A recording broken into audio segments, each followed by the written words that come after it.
Свой монолог хочу начать вот с чего. Я сомневаюсь, что лень существует.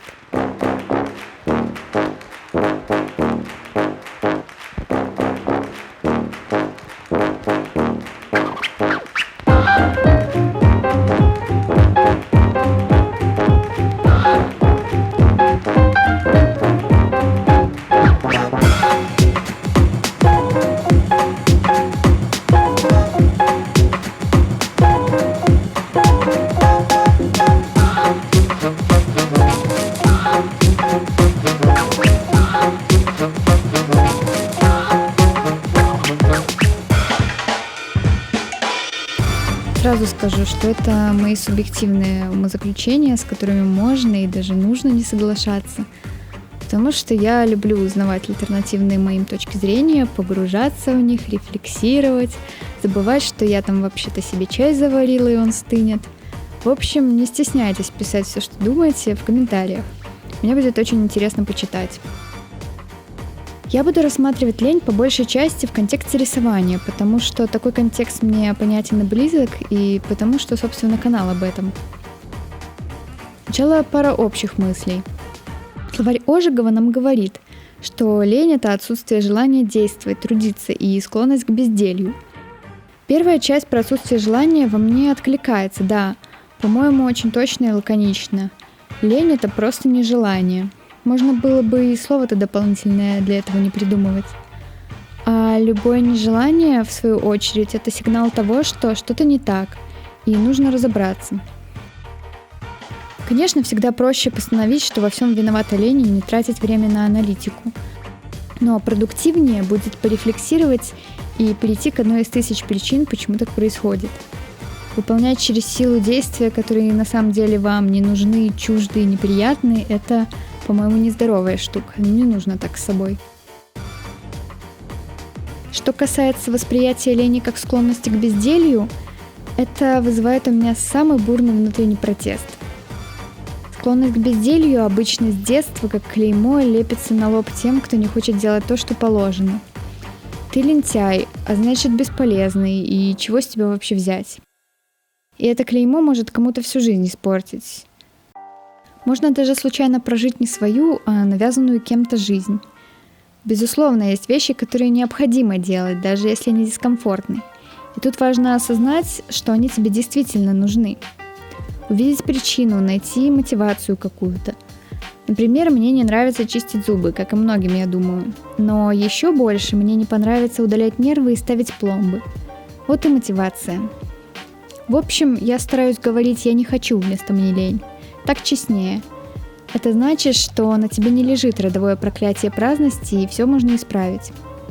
Вот, например, выдуманная история, которая вполне могла произойти в реальности. Родители говорят мальчику: «Учи химию и биологию, будешь стоматологом». А мальчик отвечает: «Я хочу быть саксофонистом». И он будет нехотя решать химические уравнения и прогуливать репетитора по биологии. Родители будут говорить: «Какой же ты лентяй, вот твой дед в 13 лет уже на заводе вкалывал». Получится ли из него хороший стоматолог? Возможно. Но саксофонист из него может получиться еще лучше. Ведь все, что делается с энтузиазмом, а не из-под палки, всегда идет легче и дает более вкусные плоды. В итоге это не пацан ленивый, а занимается он не тем. Ну и, наконец, как это можно применить к рисованию? Каждый рисующий человек хотя бы однажды чувствовал себя ленивцем, когда не мог сесть перед листом бумаги и что-нибудь на нем начирикать. И у каждого рисующего человека, столкнувшегося с этим, своя причина нежелания нарисовать картинку. Кто-то устал, кто-то не уверен в себе, кто-то просто глубоко внутри понимает, что это не его, но не хочет себе признаваться. А у кого-то вообще проблемы медицинские или психологические. Поэтому мне кажется, что тема того, что принято называть ленью, очень актуальна в арт-сообществе. Хочу немного подробнее порассуждать о последней из названных причин – проблемах с ментальным здоровьем. Они, конечно, могут быть разной степени серьезности. К самым серьезным можно отнести, наверное, депрессивные, тревожные расстройства, синдром дефицита внимания и еще кучу всего из международной классификации болезней. В странах бывшего СССР не принято придавать этому большое значение, особенно когда подобные проблемы обнаруживаются у детей и подростков. И зря.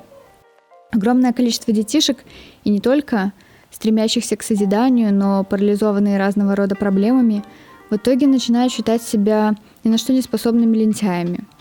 Многие в итоге забрасывают рисование, а могли бы достичь в нем успеха. Я сама была одним из таких подростков.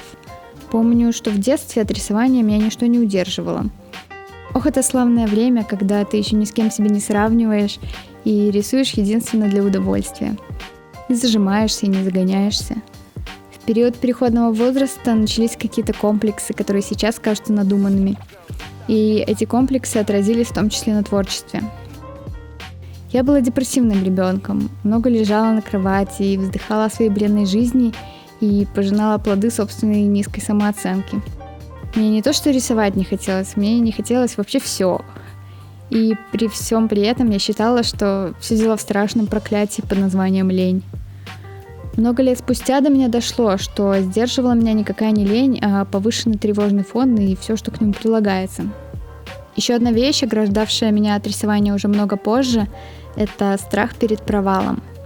Стоит ли говорить, что неудачный рисунок может ощутимо подпортить настроение? Однако я учусь воспринимать ошибки и неудачи не как помеху, а как двигатель. Прогресс основан на ошибках и их последовательном исправлении. И еще легче радоваться удачным рисункам, когда знаешь, что такое рисунок неудачный. Конечно, бывает, что этот страх берет надо мной верх.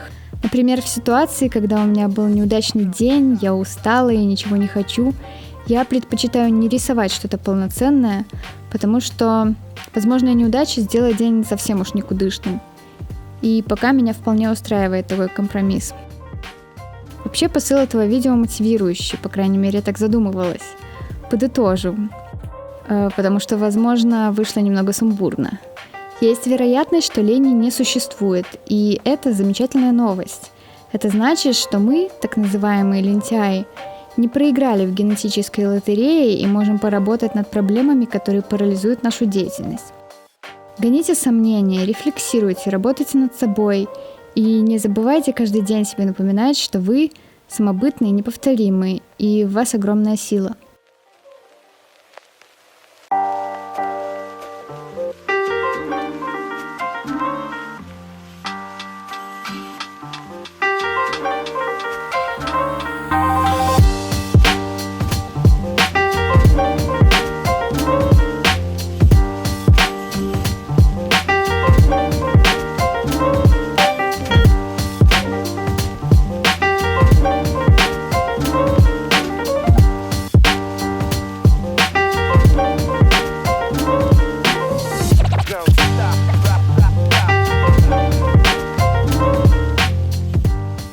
Спасибо за просмотр, ставьте лайк, подписывайтесь, бейте в колокольчик и увидимся в следующем видео. Пока!